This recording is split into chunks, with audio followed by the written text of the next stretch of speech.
Untuk menjangkau wilayah-wilayah terpencil dan sulit dijangkau, distribusi logistik di Kabupaten Pesisir Barat Lampung terpaksa menggunakan moda inkonvensional berupa gerobak sapi dan motor ojek.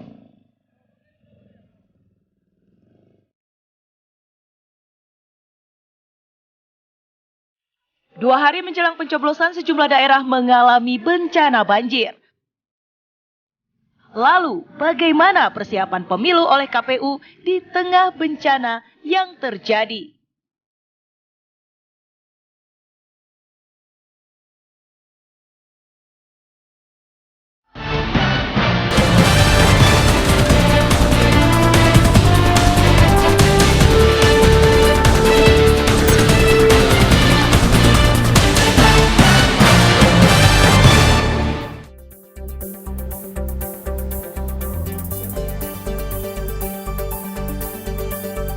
Halo, selamat sore pemirsa. Kabar Pemilu kembali hadir menemani Anda selama 1 jam ke depan, tentunya dengan kabar seputar Pemilu 2024. Saya Tisa Noveni, inilah kabar Pemilu selengkapnya untuk Anda. Kami kabarkan, Anda putuskan.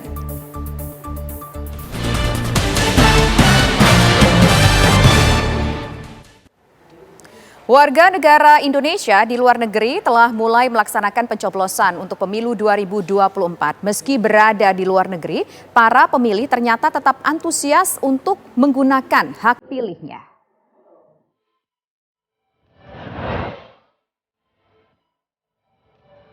Ratusan ribu warga negara Indonesia di Malaysia menggunakan hak pilih mereka di berbagai tempat pemungutan suara yang disediakan di negeri jiran.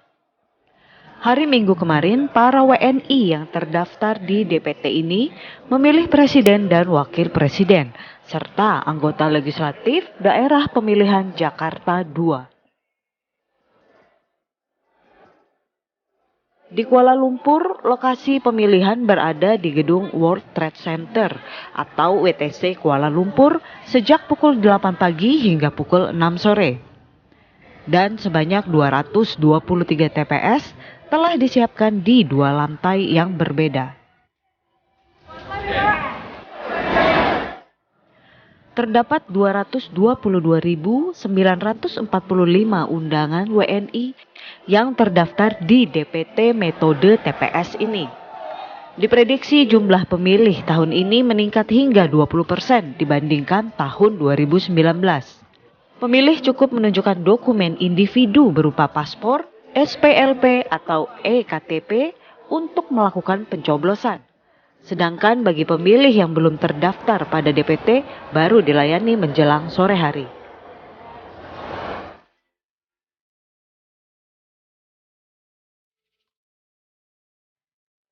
Sementara warga negara Indonesia di Amerika Serikat telah melakukan pemungutan suara di sejumlah TPS pada Sabtu 10 Februari kemarin.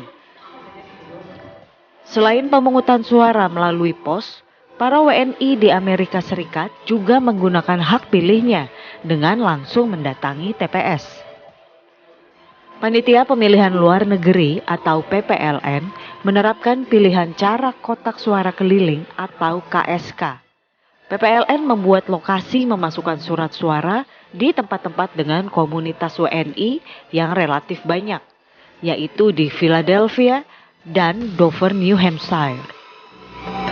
Pertama kali voting di luar negeri, dan tadinya aku sudah berpikir mungkin pasti akan agak sepi ya, mungkin vibe-nya bakal terasa berbeda dengan di Indonesia, tapi it turns out that tadi sempat aku bilang ke tim aku bahwa sedikit rasanya seperti ini Jakarta rasa New York. The minute I exited the car, aku merasa bahwa aku kembali lagi Jakarta, hanya bedanya cara orang berpakaian dan tentunya udaranya yang cukup dingin. Sementara itu, PPLN Houston tahun ini untuk pertama kali menerapkan pilihan cara kotak suara keliling atau KSK di 9 kota di 6 negara bagian yang masuk wilayah kerja PPLN Houston. Sedangkan sistem pemberian suara di tempat pemungutan suara secara langsung dilakukan secara serentak pada Sabtu 10 Februari di KJRI Houston, San Francisco, Los Angeles, Chicago, dan KBRI Washington DC.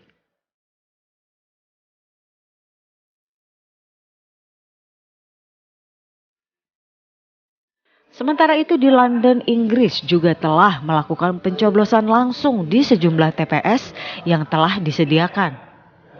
Pencoblosan pemilu 2024 yang diselenggarakan di Inggris yang memang berlangsung lebih dulu telah dilaksanakan pada hari Minggu kemarin. Para WNI datang dari berbagai kota menuju TPS terdekat di mana mereka masing-masing terdaftar dalam DPT. Menurut Ketua PPLN London, Denny Kurniawan, dibandingkan dengan pemilu tahun 2019 lalu, animo pemilih di London dalam pemilu kali ini menunjukkan peningkatan signifikan.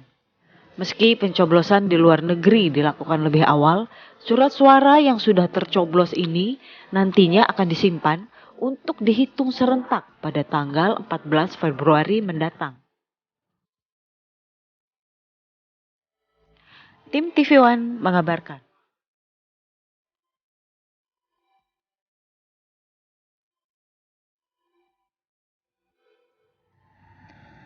Untuk menjangkau wilayah terpencil, distribusi logistik di Kabupaten Pesisir Barat, Lampung terpaksa menggunakan moda konvensional. Gerobak sapi dan motor ojek menjadi moda satu-satunya yang bisa menjangkau beberapa lokasi terpencil di wilayah ini.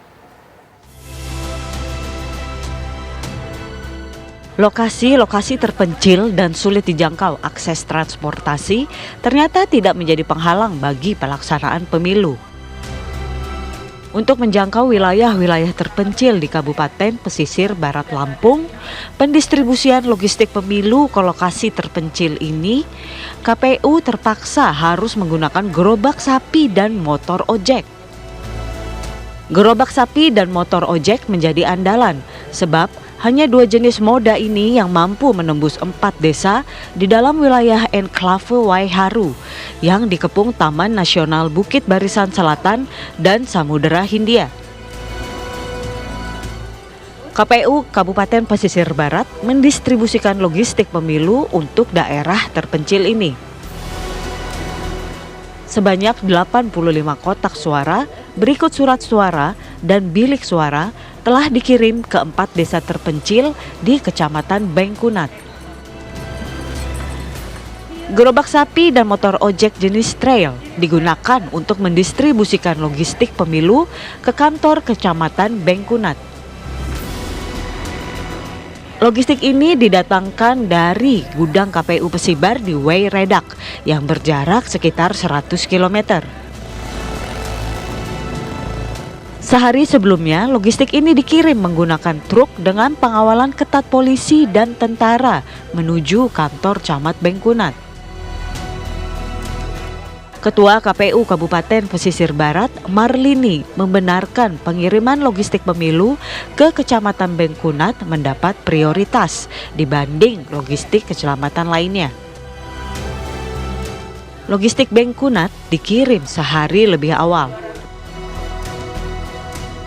Ya, untuk Kecamatan Bengkunat terdapat 79 TPS yang nanti akan kita distribusikan tepat waktu, tepat jumlah dan juga tepat jenis insya Allah. Kalau untuk daerah yang paling sulitnya Bu, di 4 pekon yang di dalam itu ada berapa TPS Bu? Ya, untuk Kecamatan Bengkunat terdapat 4 pekon yang memang terjauh dan juga terisolir. Ada 4 pekon yaitu Pekon Waiharu, Siringkading, Bandar Dalan, dan Waitias. Kabupaten Pesisir Barat disebut memiliki sejumlah daerah rawan dalam pemilu karena alasan 3T atau terluar, terdepan, dan terpencil. 4 desa di kawasan Waiharu merupakan wilayah rawan dalam penyelenggaraan pemilu. Akses keluar masuk wilayah ini hanya 2, yakni jalan patroli milik TNBBS atau jalan alternatif menyusuri bibir pantai. Keduanya merupakan pilihan yang berat untuk dilintasi. Namun jalan patroli kondisinya rusak parah sehingga hanya gerobak sapi yang dapat melintasinya. Sedangkan jalur tepi pantai selalu dihantui pasang surut air laut dan besarnya gelombang Samudera Hindia. Tidak berhenti di situ, perjalanan menuju Waiharu juga melintasi 7 muara pasang surut. Dari 7 muara sungai tersebut, baru 3 yang dilengkapi jembatan gantung. Dari pesisir barat, Lampung, Pujiansyah, TV One mengabarkan.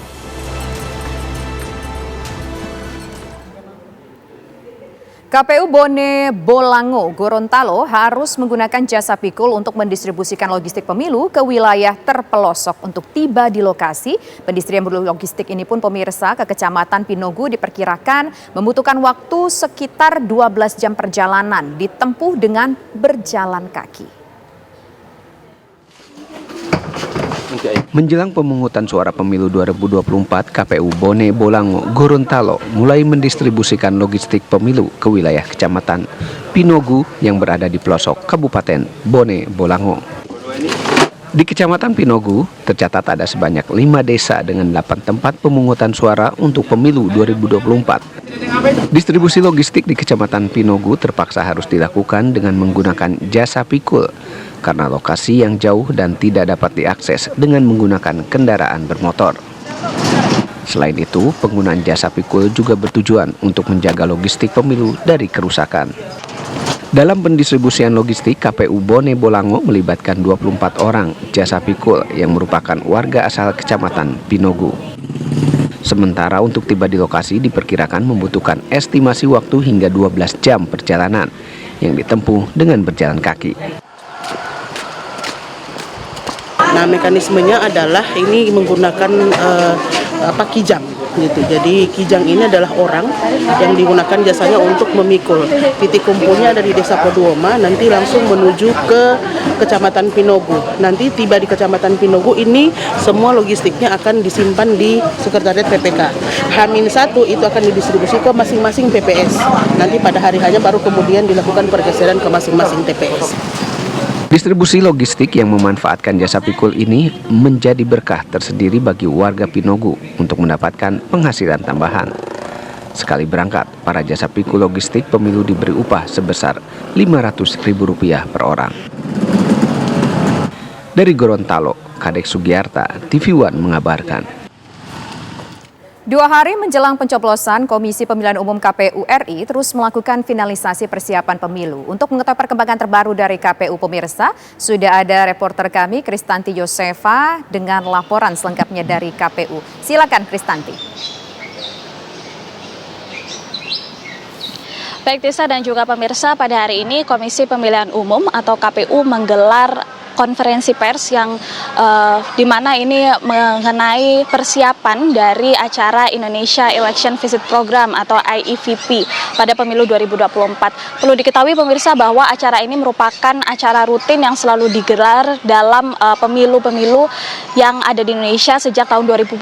Karena itu ini menjadi kali ketiga acara IEVP ini digelar.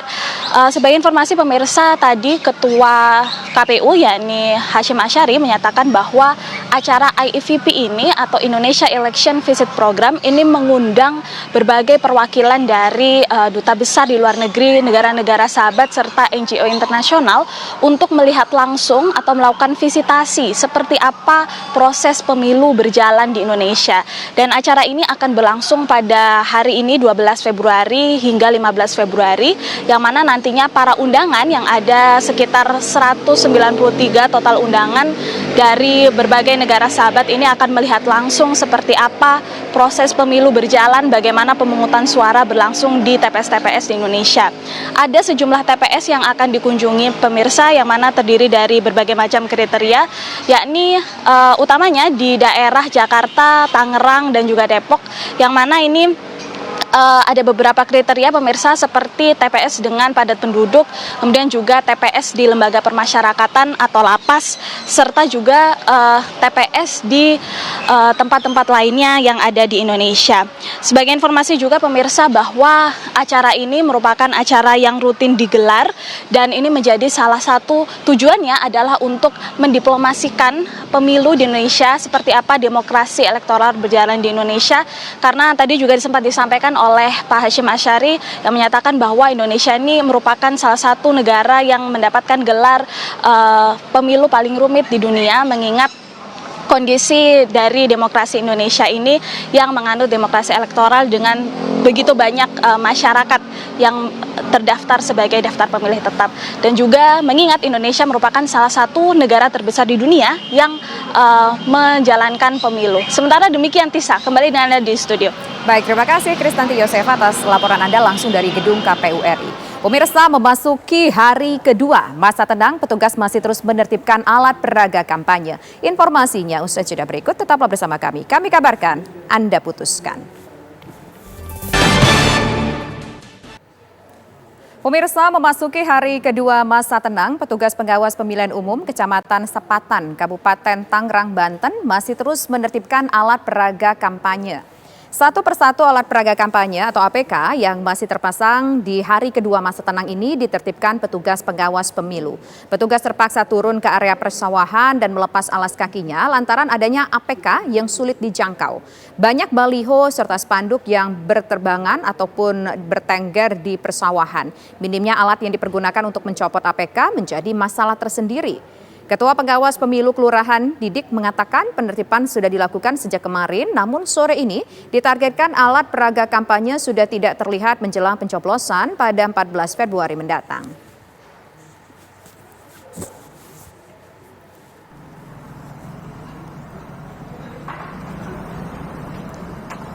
Sejumlah kendala teknis dan non-teknis dialami oleh Bawaslu Jepara, Jawa Tengah saat melakukan penertiban alat peraga kampanye di masa tenang. Hujan deras dan belum adanya mobil crane membuat alat peraga kampanye di tempat yang tinggi belum bisa diturunkan.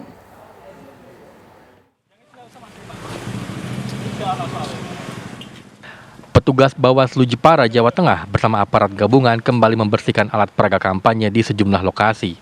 Alat kampanye berupa spanduk, banner, dan baliho caleg diturunkan paksa oleh petugas.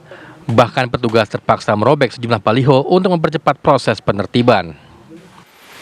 Banyaknya alat peraga kampanye yang mencapai puluhan ribu tak sebanding dengan tenaga petugas yang ada, sehingga pencopotan dilakukan secara bertahap.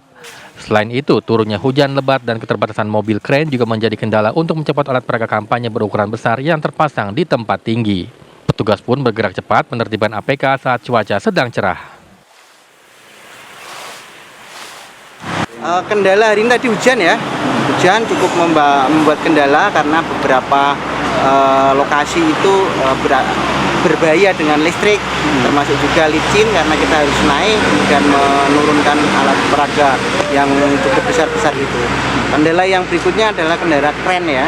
Kita keterbatasan kren untuk menertibkan reklame yang tinggi, sehingga hari ini kita belum bisa menertibkan untuk yang tinggi-tinggi itu. Sesuai peraturan pemilu, seluruh APK harus bersih sebelum waktu pencoblosan guna menjaga suasana nyaman dan tenang. Pembersihan alat peraga kampanye diperkirakan akan berlangsung hingga berakhirnya hari tenang. Hal itu mengingat banyaknya alat peraga kampanye yang terpasang, serta kurangnya kesadaran peserta pemilu yang turut membantu dalam proses pencopotan. Dari Jepara, Jawa Tengah, Galih Manunggal, TV One mengabarkan.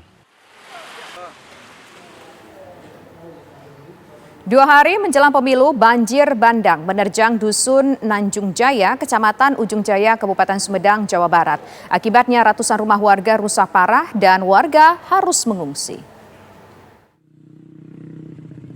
Seperti inilah kondisi pemukiman warga di Dusun Luwi Awi, Desa Ujung Jaya, Kabupaten Sumedang, Jawa Barat, 2 hari menjelang pemilu. Sebelumnya, dusun tersebut diterjang banjir pada Minggu malam. Puluhan rumah rusak berat hingga atap ambruk, sementara material lumpur masih mengenangi jalan pemukiman dan rumah-rumah penduduk.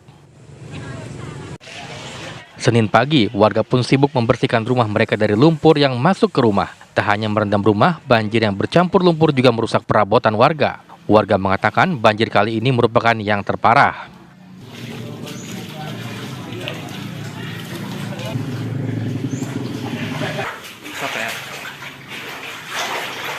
Menurut PJ Bupati Sumedang, Herman Suryatman, ada 220 kepala keluarga serta lebih dari 700 jiwa yang terdampak banjir di Luwi Awi. Pemda Sumedang kini fokus menyiapkan kebutuhan logistik warga mulai dari makanan hingga pakaian yang dibutuhkan.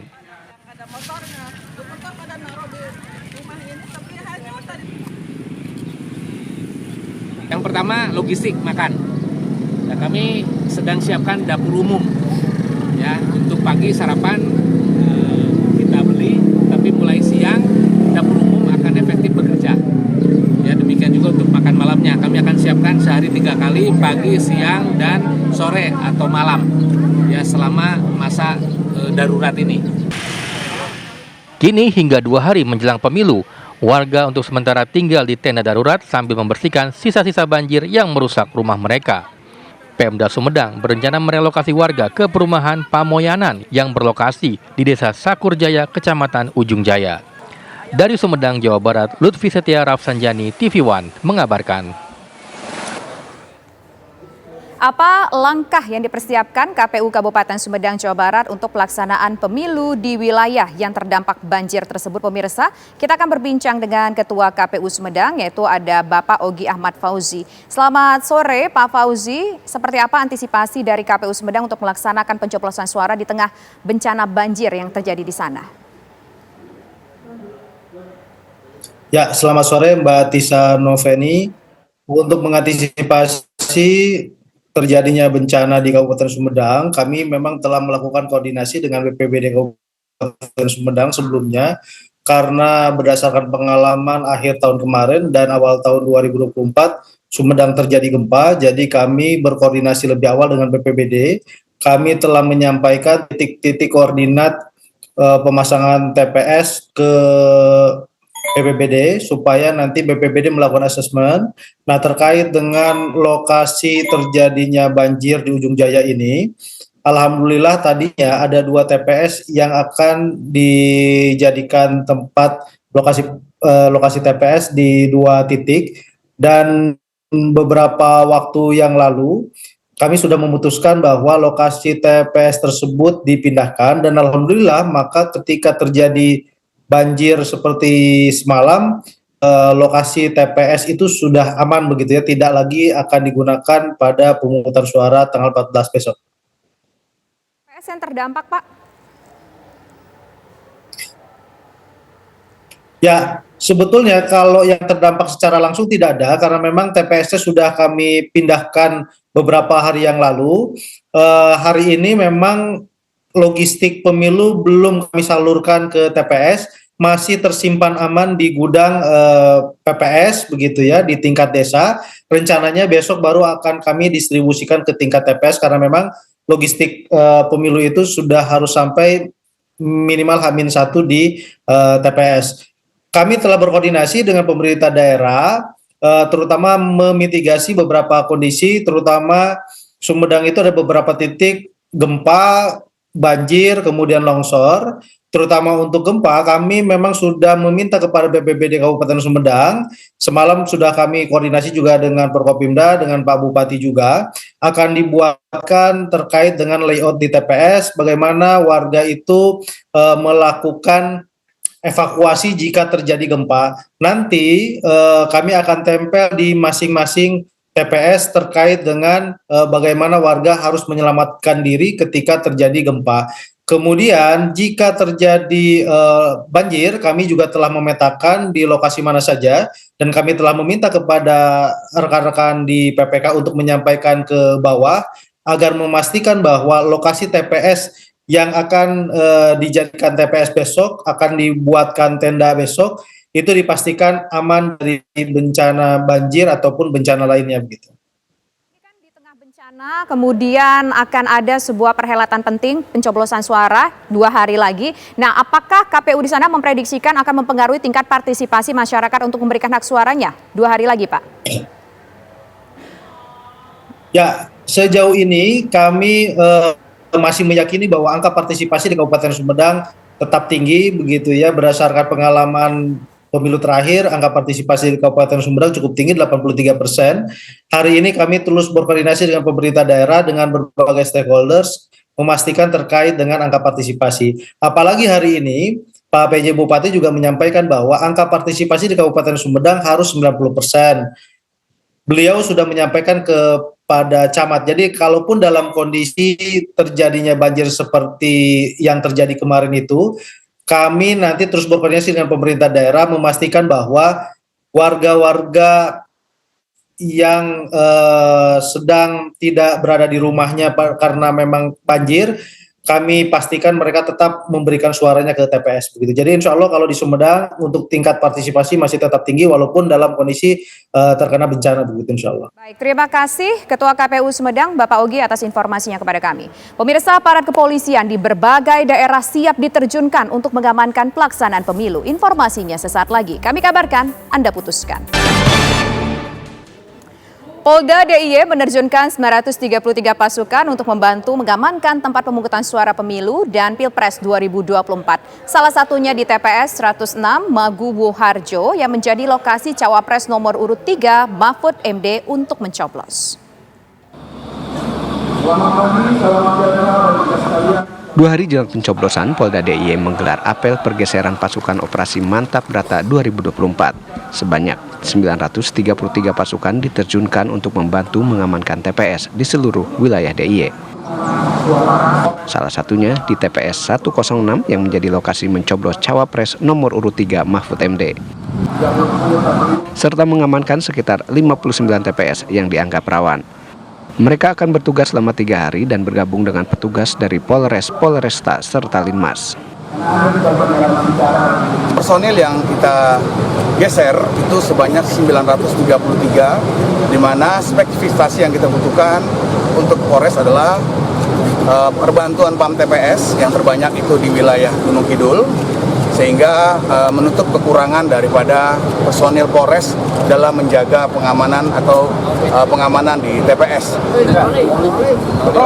Di daerah istimewa Yogyakarta terdapat 11.932 TPS, termasuk 85 TPS khusus. Dari Sleman, Yogyakarta, Andi Prasetyo, TV One mengabarkan. Bencana alam seperti longsor menjadi ancaman penyelenggaraan pemilu. Untuk itu, ribuan aparat TNI Polri di Garut, Jawa Barat disiagakan untuk melakukan pengamanan.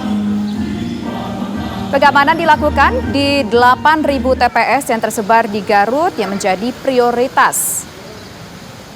Masing-masing anggota harus bisa mengamankan 10 tempat pemungutan suara dari bahaya atau ancaman yang bisa membuat masyarakat selaku pemilih terganggu. Dari sisi kerawanan, Polres Garut menganalisa bahwa bahaya bencana longsor di wilayah Garut Selatan menjadi ancaman, sehingga petugas bisa siaga di lokasi rawan longsor agar proses pesta demokrasi tetap bisa optimal. Selain meminta bantuan siaga alat berat dan petugas dari BPBD di lokasi rawan longsor, Polres Garut juga melibatkan Satpol PP dan Linmas.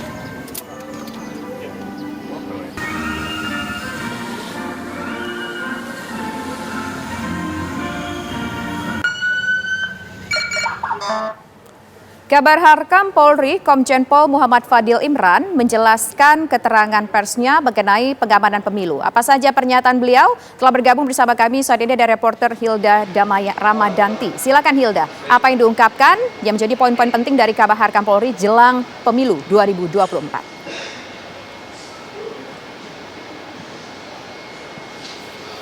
Ya baik Tisa dan juga pemirsa, baru saja di Kabar Harkam, maksud kami di Baharkam Polri dilakukan sebuah doorstop bersama dengan Komjen Pol Muhammad Fadil selaku Ketua Baharkam. Beliau juga menyampaikan bahwa selama pemilu nanti kita juga harus dihimbau juga kepada masyarakat bahwa kita harus tetap fokus untuk menghindari hal-hal yang tidak diinginkan agar pemilu tetap berjalan dengan damai dan juga dengan baik. Beliau juga sempat menyampaikan juga bahwa TPS yang sudah melakukan TPS luar negeri, maksud kami yang sudah melakukan pencoblosan berjalan juga dengan sangat lancar, dan pada tanggal 14 nanti akan dilakukan pemungutan suara atau penghitungan suara. Dan untuk isu TPS Kuala Lumpur yang sempat terdengar keos atau sempat rusuh, Fadil Imran juga mengatakan bahwa Kuala Lumpur TPS-nya juga sudah berjalan dengan baik dan juga aman. Lalu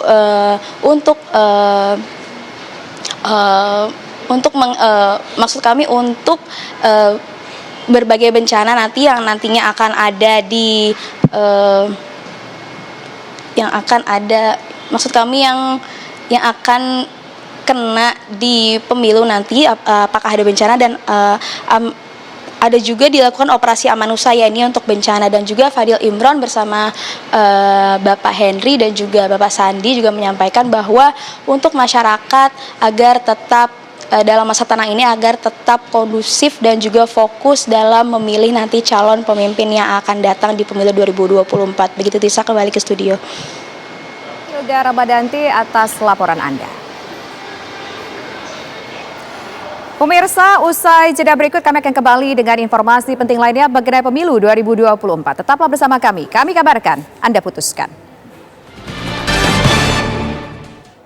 Di masa tenang pemilu, Badan Pengawas Pemilu Bawaslu akan melakukan patroli di media sosial. Masing-masing kubu hingga pendukung paslon tidak diizinkan berkampanye, termasuk di platform media sosial. Lantas, mungkinkah media sosial akan bersih dari kampanye politik di masa tenang?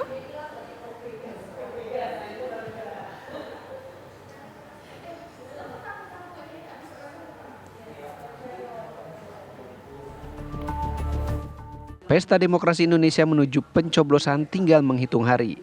Masyarakat diharapkan menggunakan hak pilihnya untuk menentukan presiden dan wakil presiden periode 2024-2029, serta calon wakil rakyat mereka.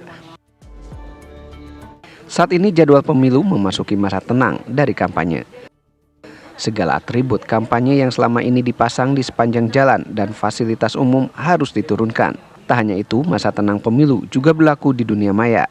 Masing-masing kubu hingga pendukung paslon tidak diizinkan berkampanye, termasuk di platform media sosial. Untuk mencegah adanya kampanye di masa tenang, Bawaslu akan melakukan patroli siber. Memang yang bisa tersentuh itu adalah pelakunya, yaitu dia terdaftar. Jadi peserta pemilunya. Peserta pemilu atau peserta kampanye atau dia anggota tim sukses. Nah, kemudian bila itu ada orang katakanlah umum atau masyarakat yang melakukan netizen, buzzer.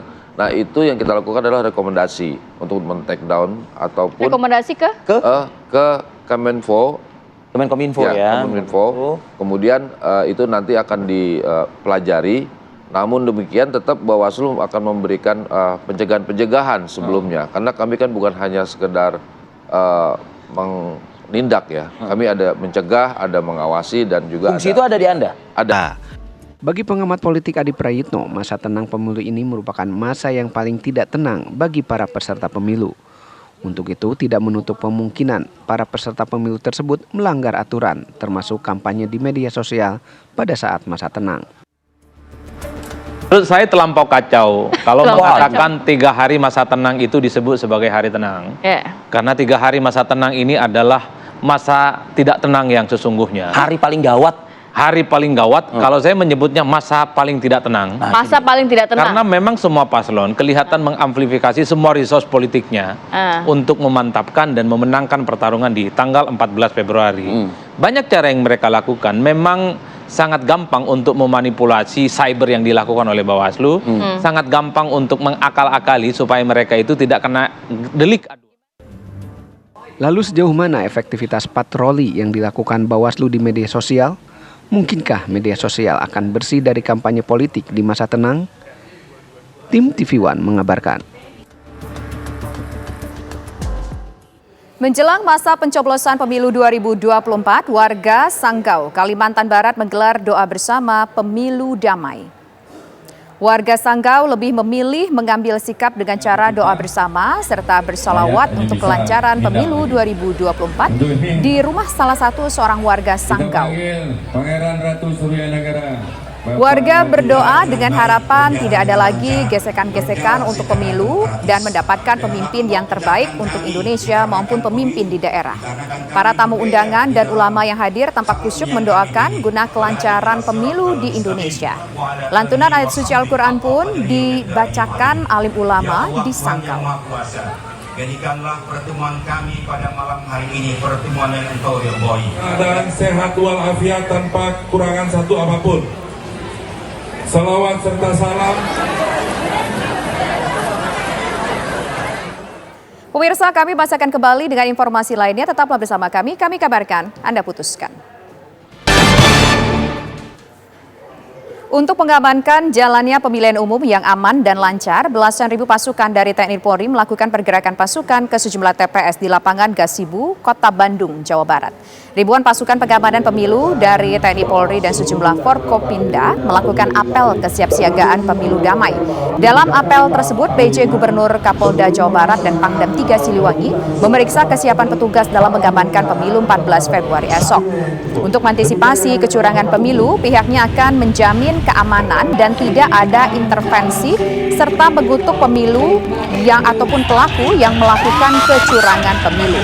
Pemprov Jabar dan Pura ASN TNI Polri menegaskan bersikap netral pada pemilu tahun ini.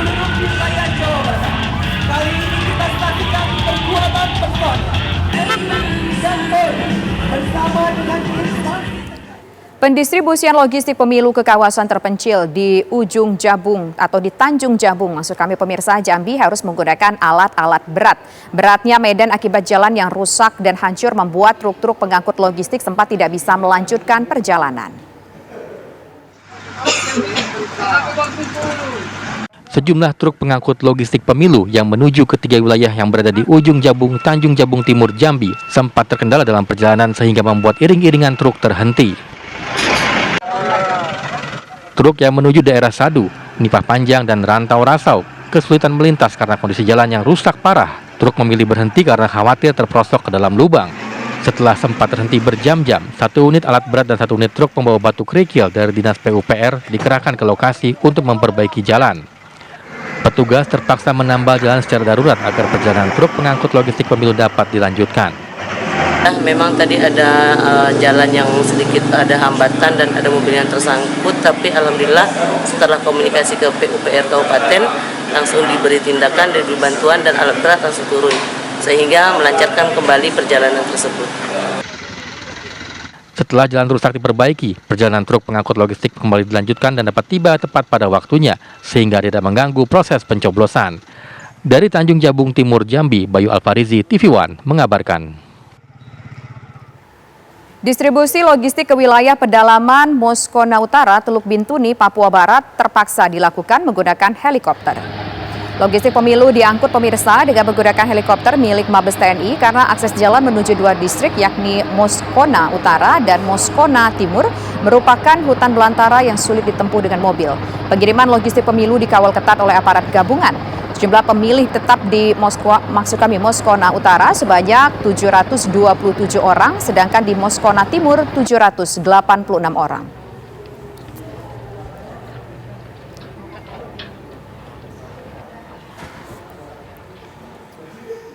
Informasi tadi menjadi informasi penutup kita pemirsa dalam kabar pemilu kali ini. Saya Tisa Noveni undur diri. Terima kasih atas kebersamaan Anda. Sesaat lagi Anda dapat menyaksikan program Ragam Perkara. Sampai jumpa. Jangan lupa kami kabarkan, Anda putuskan.